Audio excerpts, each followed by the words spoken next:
I never thought my own brother would stab me in the back like this. But here I was, standing in the county clerk's office, staring at paperwork that made my blood run cold. According to these documents, Jake had sold our family farm 3 weeks ago. The same farm our grandfather built with his bare hands in 1952. The same farm where we'd spent every summer as kids, learning to drive tractors and helping Dad with the harvest. My hands were shaking as I held the sale deed. 240 acres of prime Nebraska farmland sold to some corporation called Midwest Agricultural Holdings for $1.2 million. The signature at the bottom was definitely Jake's. I'd recognize that sloppy handwriting anywhere. "Excuse me," I said to the clerk, a middle-aged woman with kind eyes behind wire-rimmed glasses. "When was this filed?" "3 weeks ago, hon. Is there a problem?" A problem? That was putting it mildly. I pulled out my phone and called Jake, but it went straight to voicemail again. He'd been dodging my calls for a month now, and I was starting to understand why. The drive back to the farm felt like a funeral procession. Every fence post, every field, every memory seemed to mock me. How could he do this? We'd talked about the farm's future just last Christmas. Dad had been gone for 2 years now, and Mom had moved to the assisted living facility in town. The farm was supposed to be our inheritance, something to pass down to our kids. But Jake had always been different, always looking for the quick buck, always scheming. When we were teenagers, he'd stolen money from Mom's purse to buy cigarettes. In college, he'd forged Dad's signature on a loan application. Dad had bailed him out every time, muttering about how Jake would grow out of it eventually. Well, he'd grown out of it all right, grown into something much worse. I pulled into the gravel driveway and sat there for a moment, engine ticking as it cooled. The old white farmhouse looked exactly the same as it had when we were kids. The wraparound porch where Mom used to shell peas. The tire swing Dad had hung from the oak tree. The red barn where we'd played hide and seek on rainy days. All of it supposedly belonging to some faceless corporation now. My phone buzzed, a text from Jake. "Can't talk right now. Everything's fine. Don't worry about the farm." Don't worry about the farm. I called him back immediately, and this time he answered. "Jake, what the hell is going on? I was just at the county clerk's office, and they're saying you sold the farm?" Silence on the other end. "Jake? Look, Tommy, I can explain." "You can explain? You sold our family farm without telling me, without even discussing it?" "I needed the money, okay? Sarah's medical bills are killing us, and the kids need. We could have figured something out. We could have taken out a loan against the property, or sold just a portion, or—" "There wasn't time," his voice cracked. "The doctors in Houston, they wanted payment up front. Sarah's cancer is stage 3, Tommy." Stage 3. I couldn't wait around for committee meetings and family discussions. The fight went out of me like air from a punctured tire. Sarah, his wife of 15 years, the mother of my 2 nephews. I'd known she was sick, but I didn't realize it was that serious. "Why didn't you tell me how bad it was?" "Because I knew you'd want to help, and I couldn't ask you to mortgage your own future for us." I closed my eyes, feeling the weight of it all. "So you mortgaged our past instead?" "Tommy, I'm sorry. I know how much that place means to you. But Sarah means more to me than any piece of land ever could." I understood. God help me, I understood. If it were my wife, my kids, wouldn't I have done the same thing? But that didn't make it hurt any less. "When do we have to be out?" "The new owners want to take possession next month. They're planning to tear down the house and build some kind of processing facility." Tear down the house? The house where 4 generations of our family had lived and loved and died. Where Dad had taught us to whittle on the front porch steps. Where Mom had sung us to sleep during thunderstorms. "I have to go," I said, and hung up before he could respond. I sat in the truck for another hour, just looking at the place. The late afternoon sun was casting long shadows across the fields, and I could almost hear Dad's voice calling us in for supper. Almost smell Mom's apple pie cooling on the kitchen windowsill. That's when I remembered something Dad had mentioned in passing just a few months before he died.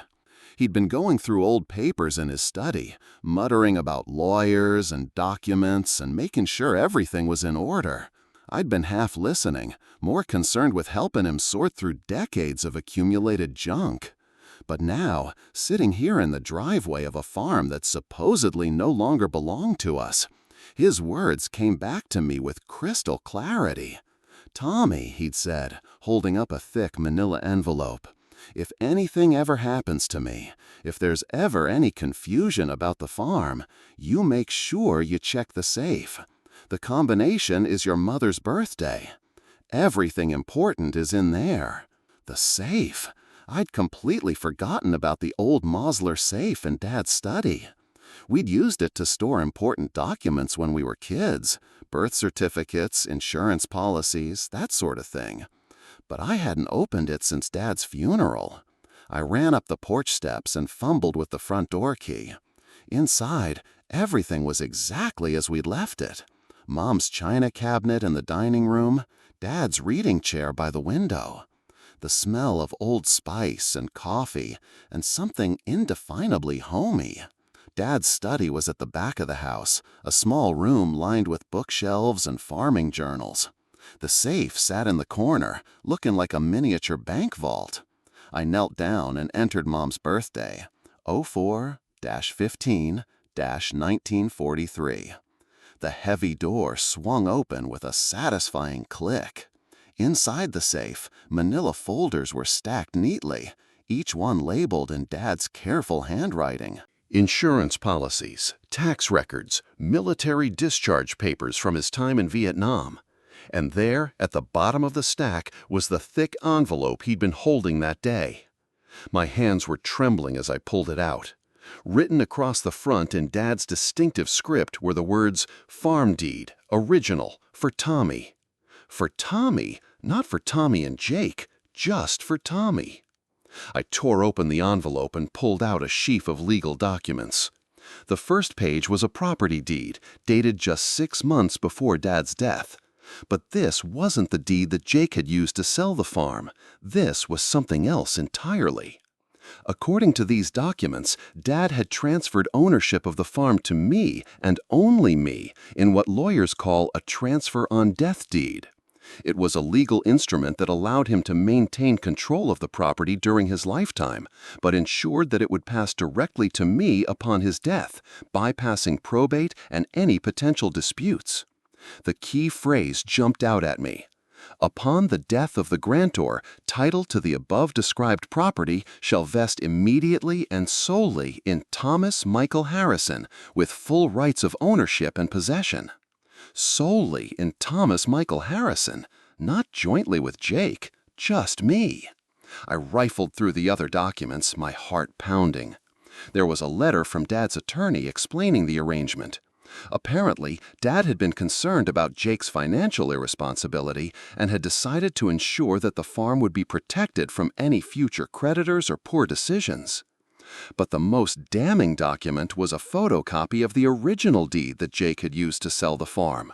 Looking at it now, I could see that it was actually a general warranty deed from 1987, when Dad had first inherited the property from Grandpa. It was an old document, superseded by the transfer on death deed that Dad had executed just months before his passing. In other words, Jake had sold property that he didn't actually own. My phone rang. It was Jake. "Tommy, listen, I've been thinking about what you said, and maybe we can work something out. Maybe the new owners would be willing to sell back a portion of the land, or—" "Jake," I interrupted, "where did you get the deed you used to sell the farm?" "What do you mean?" "The deed, the legal document that gave you the right to sell the property. Where did you get it?" "From Dad's papers. I found it in his desk after the funeral." "Did you have a lawyer look at it?" "A lawyer? Tommy, lawyers cost money. I couldn't afford. You couldn't afford a lawyer, but you could afford to sell a $1.2 million farm? What are you getting at? I took a deep breath. I'm in Dad's study right now, Jake. I'm looking at the real deed, the one that actually matters. Silence. Jake, Dad transferred the farm to me 6 months before he died, just to me. The deed you used to sell it was an old document from 1987. It doesn't give you any ownership rights. More silence. Jake, are you there? That's impossible, he said, but his voice was weak. Dad wouldn't have done that. He wouldn't have cut me out. He didn't cut you out because he thought you were a bad person. He cut you out because he was worried about exactly this kind of situation. Your financial problems, your tendency to make impulsive decisions. So what are you saying? I'm saying you sold property that wasn't yours to sell. I'm saying this whole transaction is fraudulent. Tommy, you can't do this to me. Sarah is dying. My kids need. I'm not doing anything to you, Jake. You did this to yourself. But even as I said it, I felt sick, because the truth was, I did want to help. Sarah was family. The boys were my nephews. But Jake had put me in an impossible position. What happens now? He asked. I don't know. I need to talk to a lawyer.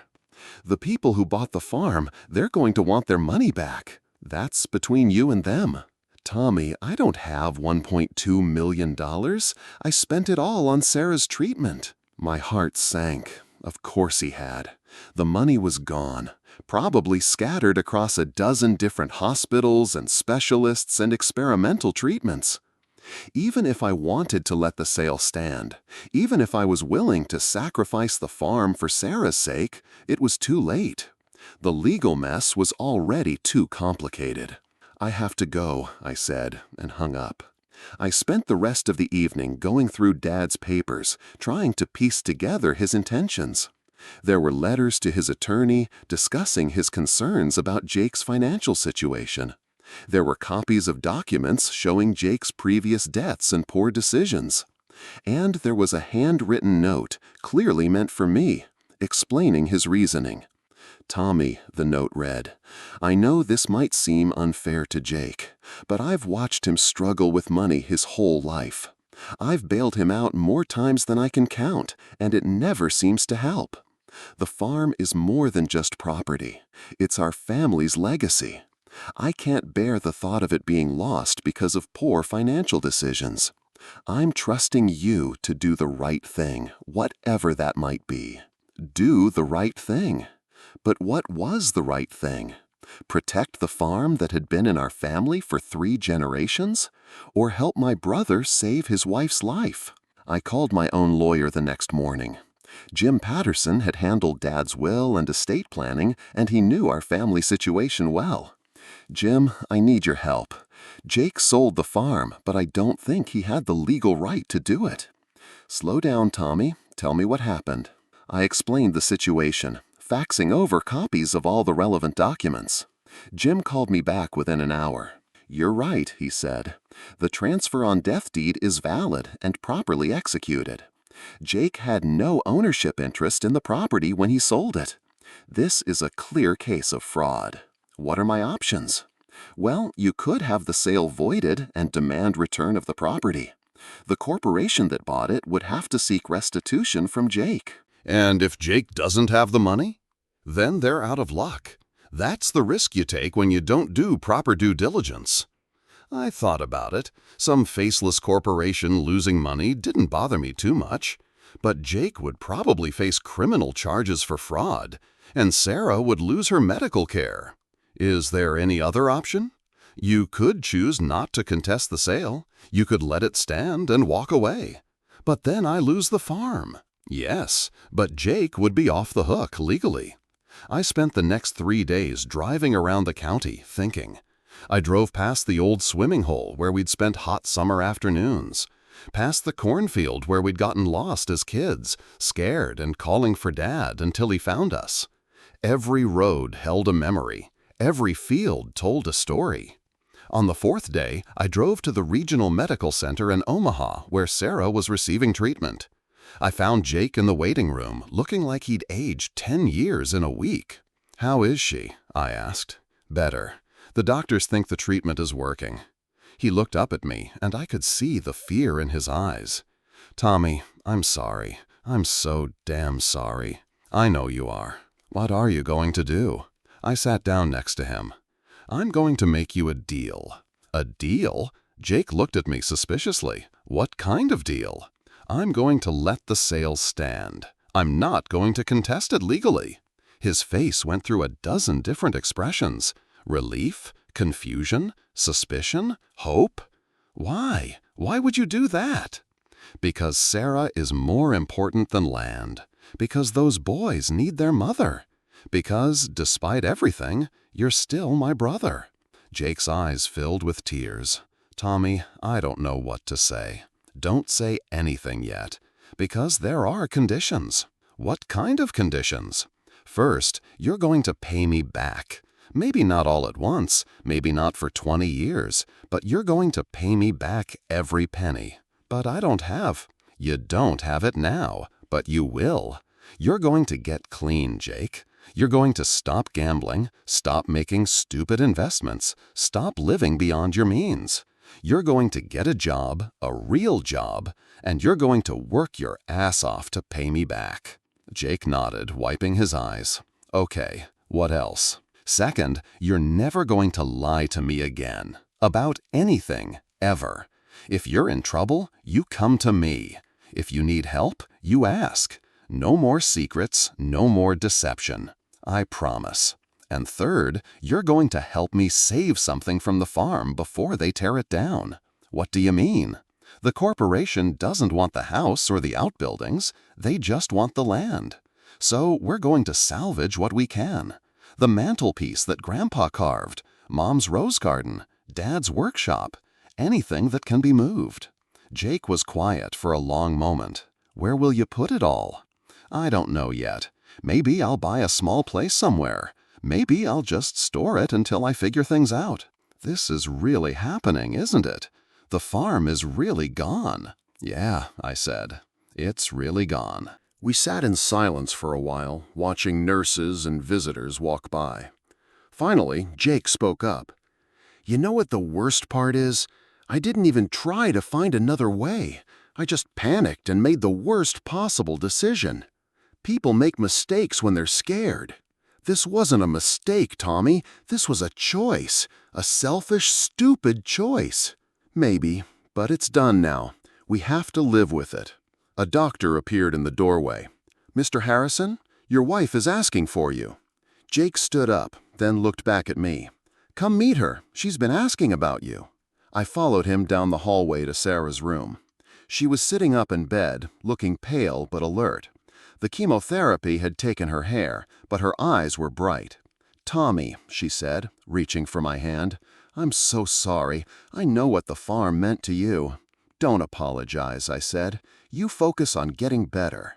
Jake told me what you're doing, letting the sale stand. I can't ask you to sacrifice your inheritance for me. You're not asking, I'm offering." She squeezed my hand. "Your father would be proud of you."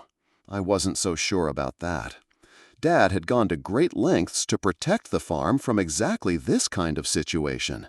But maybe he would have understood. Maybe he would have made the same choice. Over the next 2 weeks, Jake and I worked together to salvage what we could from the farm.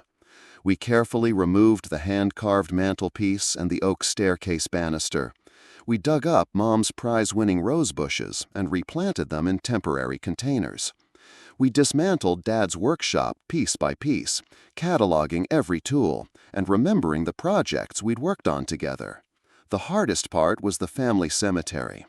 There was a small plot behind the house where Grandpa and Grandma were buried, along with 2 infant siblings who had died in the 1950s. The corporation had agreed to relocate the graves to the municipal cemetery, but it felt wrong somehow, like we were disturbing their rest.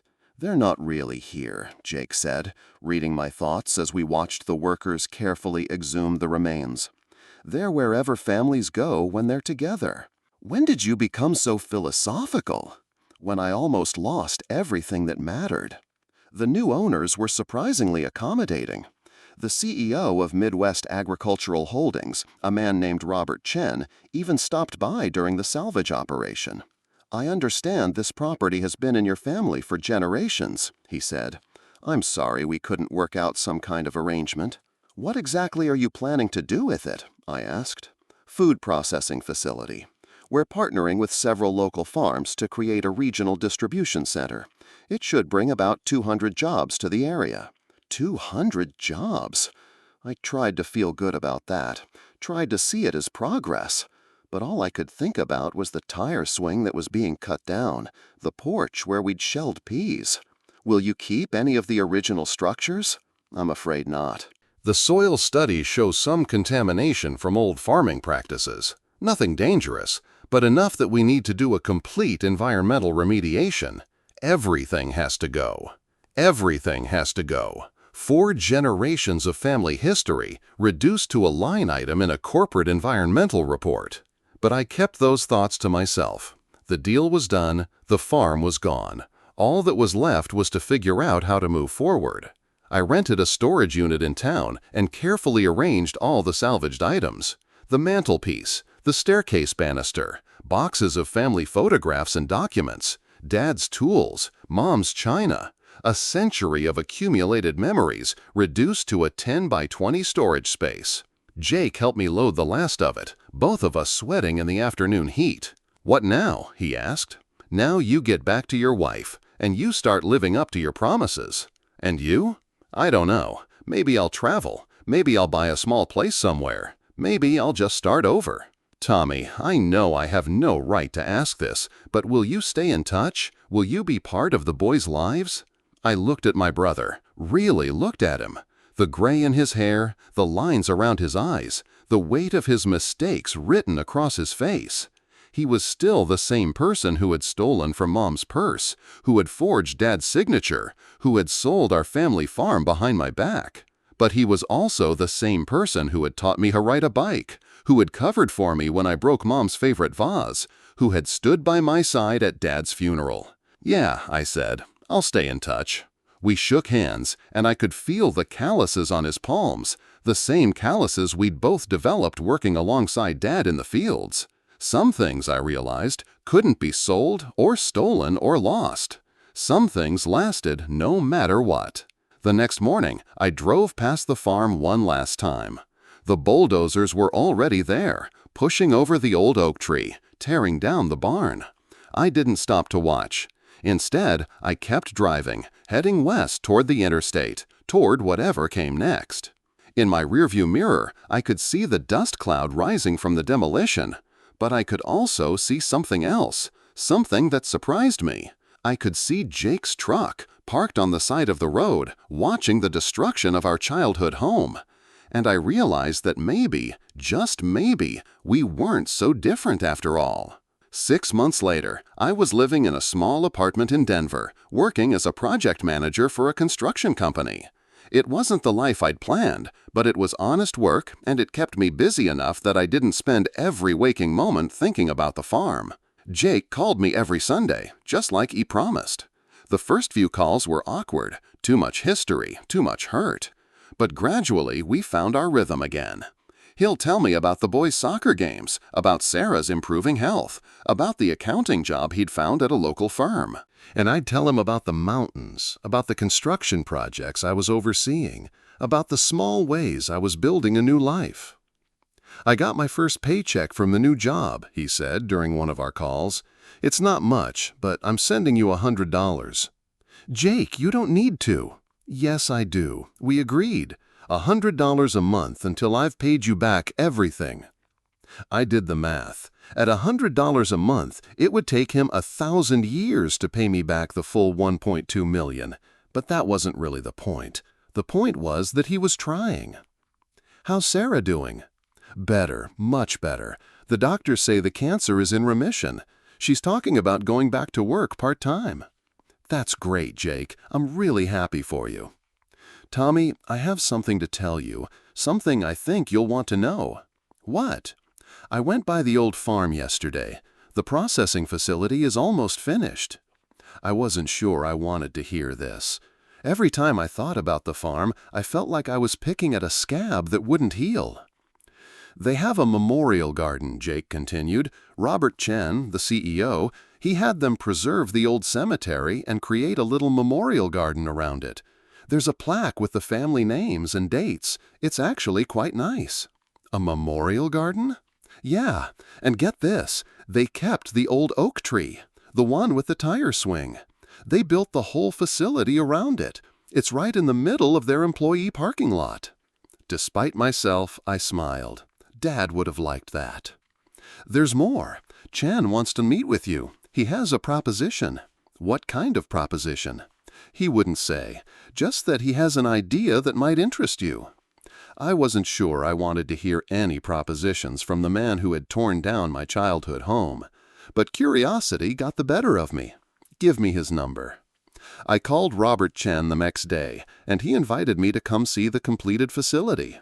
I flew back to Nebraska the following weekend, my first time in the state since I'd left. The processing plant was impressive, a sprawling complex of modern buildings surrounded by loading docks and employee parking. And there, right in the middle of the parking lot, was the old oak tree. They'd even rebuilt the tire swing. "We couldn't bring ourselves to cut it down," Chen explained as we walked around the facility. "It was too beautiful, too much a part of the landscape." "My grandfather planted that tree," I said. "He used to say it would outlive us all." "Well, it's certainly outliving the farm." Chen showed me through the facility, explaining how they processed and packaged food products from dozens of local farms. The operation was impressive, clean, efficient, employing nearly 300 people from the surrounding communities. "This is all very nice," I said, "but Jake mentioned you had a proposition." "I do. Walk with me." He led me to a small office building adjacent to the main facility. Inside, the walls were covered with photographs, historical pictures of the area dating back to the early 1900s. "We've been working on a heritage project," Chen explained, "documenting the agricultural history of this region. Your family's story is a big part of that history." "Our story?" "4 generations of farming, the innovations your grandfather made in crop rotation, the soil conservation techniques your father pioneered, the way your family helped shape this entire agricultural community." I looked at the photographs, recognizing some of the faces. Grandpa at a county fair, showing off his prize-winning corn. Dad at a farming conference, giving a presentation on sustainable agriculture. Pictures I'd never seen before, moments I'd never known about. "Where did you get these?" "The County Historical Society, the Agricultural Extension Office, people in the community who remembered your family." "I still don't understand what this has to do with me." Chen smiled. "I want to offer you a job. We're creating a new position, Director of Heritage and Community Relations. Your job would be to tell the story of agriculture in this region, to preserve the history of families like yours, to help people understand the connection between the past and the present." "You want me to work for the company that destroyed my family's farm? I want you to work for the company that's trying to honor your family's legacy." I stared at him. "You're serious?" "Dead serious. The salary is competitive. You'd have your own office, your own budget, your own staff. And you'd be doing something important, preserving agricultural heritage for future generations." "I need to think about it." "Of course. Take all the time you need." I spent the rest of the weekend driving around the county, visiting places I hadn't seen in months. The old swimming hole, now part of a nature preserve. The country store where we'd bought penny candy, now an antique shop. The one-room schoolhouse where Dad had gone to elementary school, now a museum. Everything was changing. Everything was different. But the land itself remained the same. The rolling hills, the rich soil, the endless sky that had shaped 4 generations of my family. On Sunday morning, I drove to the municipal cemetery where the family graves had been relocated. They'd done a good job. The headstones were arranged exactly as they'd been on the farm, surrounded by the same plantings Mom had tended so carefully. I sat on the grass next to Dad's grave and tried to imagine what he would have said about Chen's offer. Would he have been angry that I was considering working for the company that had bought our farm? Or would he have been proud that I was finding a way to honor our family's legacy? I don't know what to do, I said out loud, feeling slightly foolish for talking to a headstone. The wind rustled through the trees, and I could almost hear Dad's voice. Do what feels right, son. Do what feels right. I called Chen that evening and accepted the job.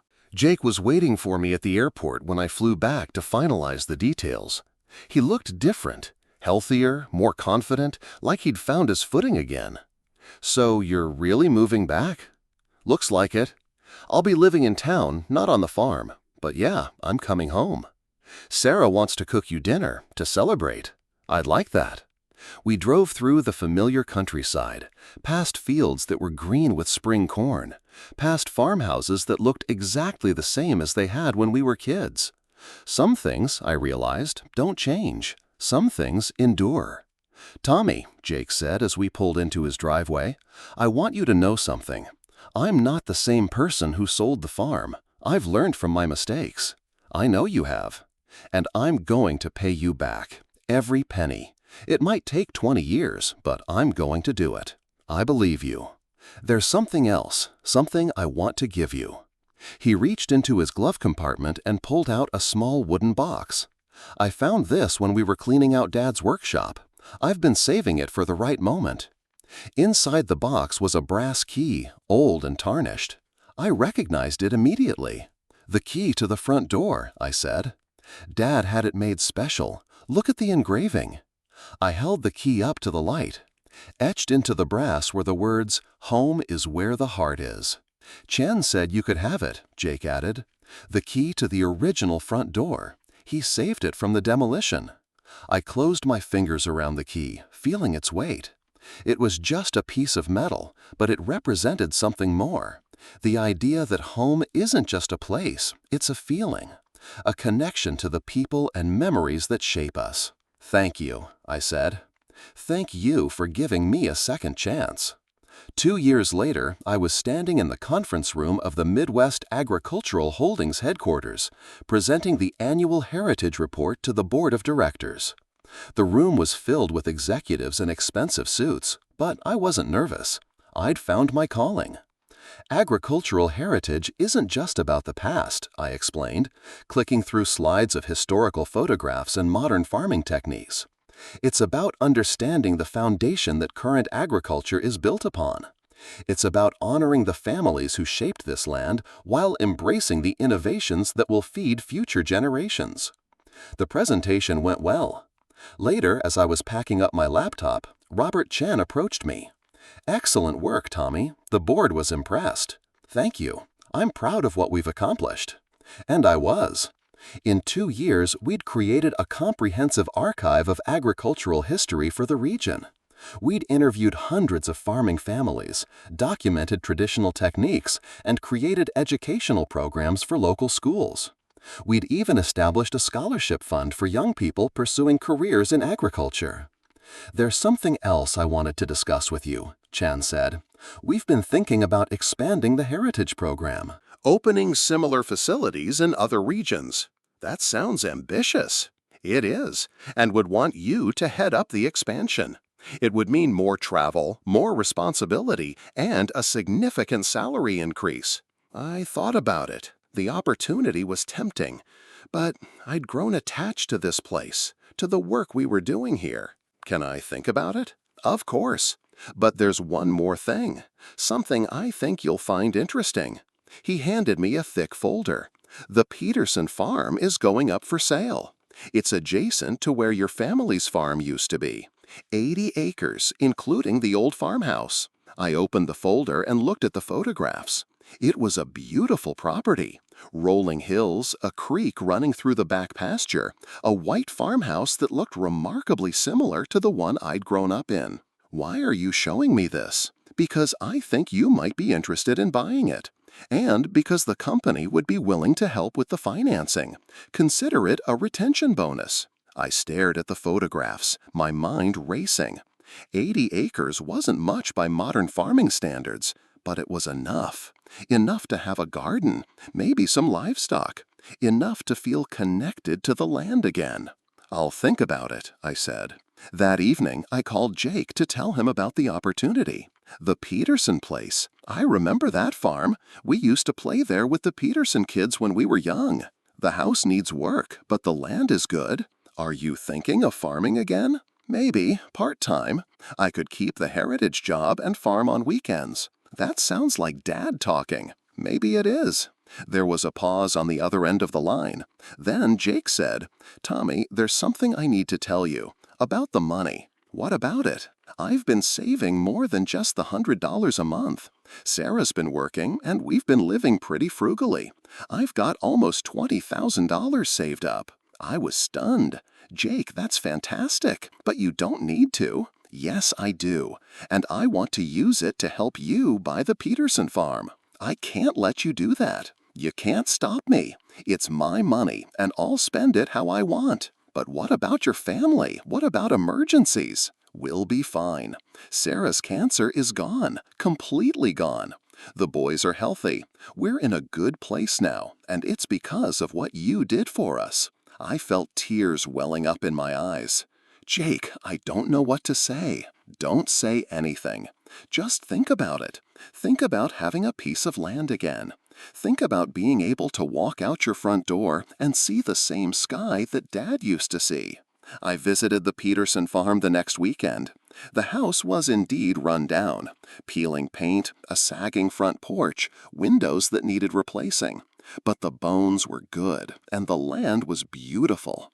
Rolling pastures that stretched to the horizon, a small creek that meandered through a grove of cottonwood trees, soil that looked rich and dark and fertile. I walked the entire 80 acres, remembering what it felt like to own land, to be responsible for something larger than myself.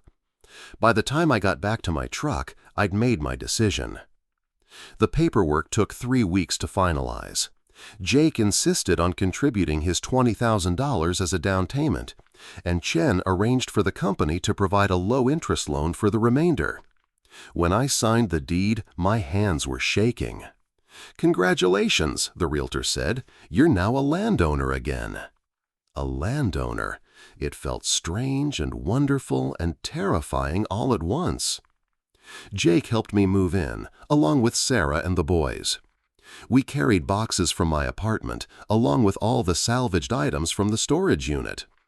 The hand-carved mantelpiece looked perfect above the living room fireplace. Mom's china fit beautifully in the kitchen cabinets. Dad's tools found a home in the small barn behind the house. "It's like the old farm is coming back to life," Jake said as we hung family photographs in the hallway. "Not the same, but maybe something new, something better." Sarah was standing in the kitchen, looking out the window toward the creek. "It's beautiful here, Tommy, peaceful." "Yeah," I said, "it is." The boys were running around the yard, exploring every corner of their new playground. 8-year-old Michael found an old tire swing hanging from one of the cottonwood trees. 6-year-old David discovered a family of rabbits living under the front porch. "Uncle Tommy," Michael called out, "can we come visit every weekend?" "As often as your parents will let you." That first night, I sat on the front porch as the sun set over the pasture. The house was quiet, but it was a good quiet, the quiet of a home that was lived in and loved. In the distance, I could see the lights of the Midwest Agricultural Holdings facility, built on the site of our old farm. For the first time since Dad's death, I felt at peace. My phone rang. It was Jake. "How does it feel?" "Like home," I said. "Good. Listen, I've been thinking about what you said, about the Heritage Program expansion." "What about it?" "I think you should do it. Not because you need the money or the career advancement, but because it's important work. Because there are families out there with stories that need to be told. It would mean a lot of travel. So, you've got a place to come home to now." He was right. Having the farm, even this small piece of land, changed everything. It gave me roots again, an anchor in a world that sometimes felt like it was spinning too fast. I'll think about it. And Tommy? Yeah? Thank you for everything. For forgiving me, for helping Sarah, for giving me a chance to make things right. We're family, Jake. That's what family does. After I hung up, I walked back into the house and looked around at all the familiar objects in their new setting. The mantelpiece, the photographs, the china cabinet, pieces of our family's history, scattered by circumstance, but brought together again in this new place. I thought about Dad's note, the one where he'd asked me to do the right thing. I'd struggled with that phrase for so long, wondering what he would have wanted me to do. Now I realized that there might not have been one right answer. Maybe doing the right thing meant being flexible enough to change course when circumstances demanded it. Maybe it meant being willing to sacrifice something precious for something even more precious. The farm was gone, but the family remained. The land was sold, but the legacy continued. And maybe that was enough. Maybe that was everything.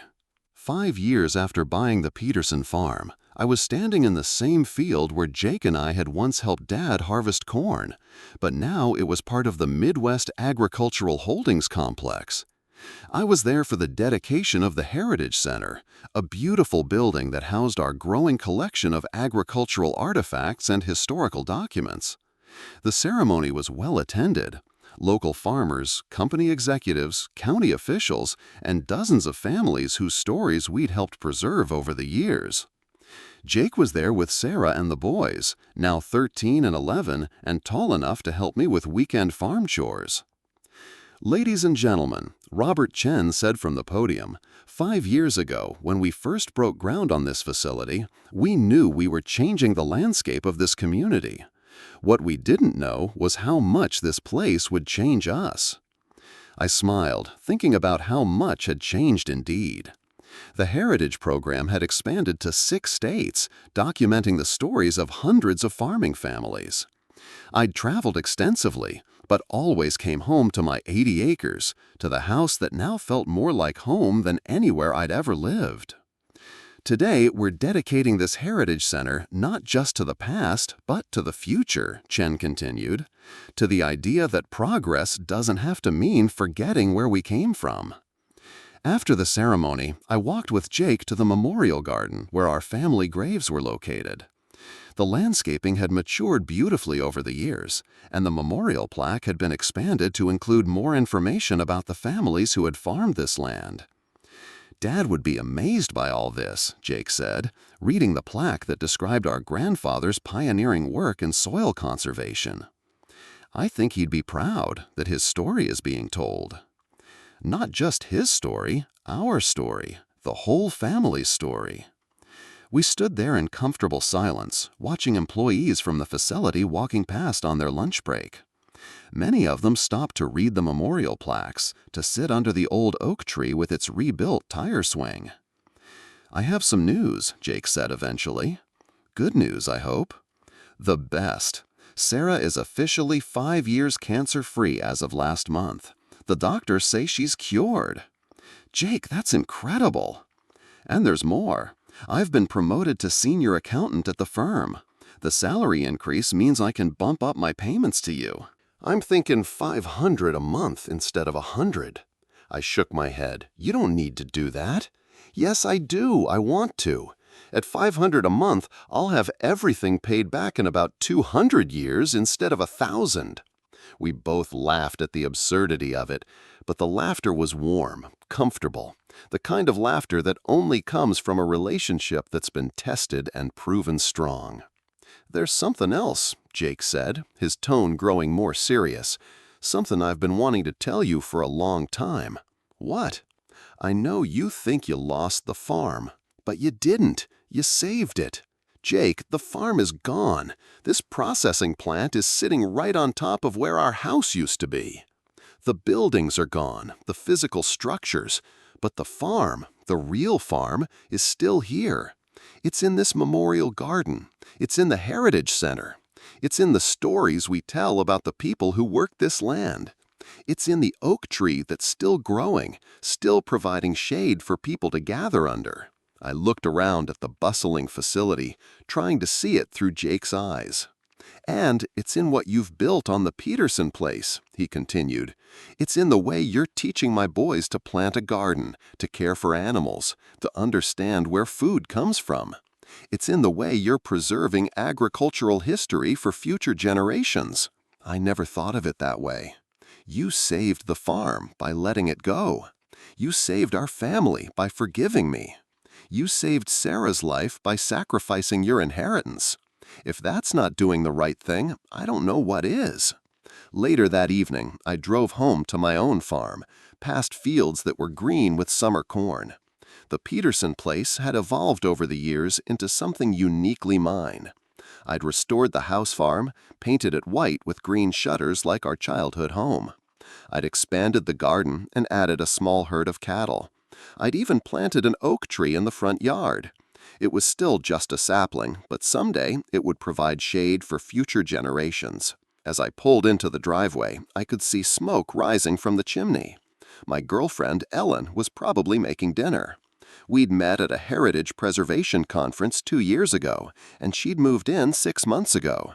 She was a historian from Iowa, specializing in rural communities, and she understood why this work mattered.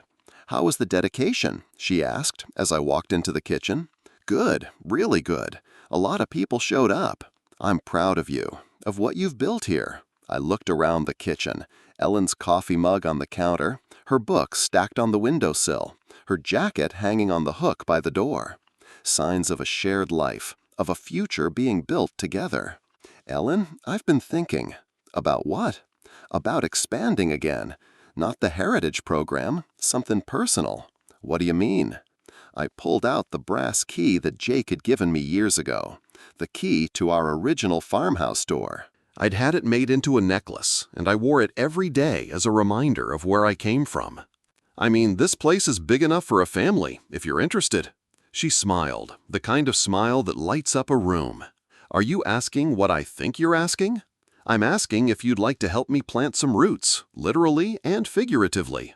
"Yes," she said, kissing me. "Definitely yes." That night, we sat on the front porch, planning our future. We talked about the wedding we'd have in the backyard, about the children we'd raise on this land, about the stories we'd tell them about their grandfather and great-grandfather, and all the generations that had worked this soil. In the distance, I could see the lights of the processing facility, built on the site of my childhood home. For years, I'd seen those lights as a reminder of loss.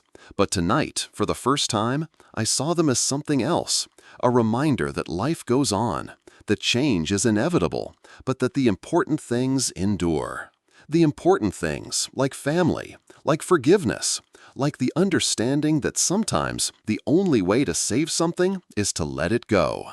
Jake called as we were heading inside for the night. "Tommy, I just wanted to say one more thing about today." "What's that?" "Dad would be proud. Not just of the Heritage Center or the Memorial Garden. He'd be proud that we found our way back to each other, that we figured out how to be brothers again." "Yeah," I said, looking out at the stars over my own piece of land. "I think he would be." After I hung up, Ellen and I walked through the house, turning off lights, checking locks, doing all the small domestic things that make a place feel like home. In the living room, the hand-carved mantelpiece caught the moonlight streaming through the windows. Dad's tools hung neatly in their places in the mudroom. Mom's china gleamed softly in the cabinet. All the pieces of our family story, scattered by circumstance, but gathered together again in this new place. Different than before, but somehow the same in all the ways that mattered. I thought about the conversation I'd have with Ellen tomorrow, about the Heritage Program expansion, about the opportunities that would take us all over the country documenting agricultural history. I thought about the children we'd have, and the stories I'd tell them about their great-grandfather, who built a farm with his bare hands, about their grandfather, who taught them that the land was a trust to be passed down through generations. But mostly, I thought about how sometimes the worst thing that can happen to you, losing everything you thought you wanted, can turn into the best thing that ever happened to you. The farm was gone, but I was home.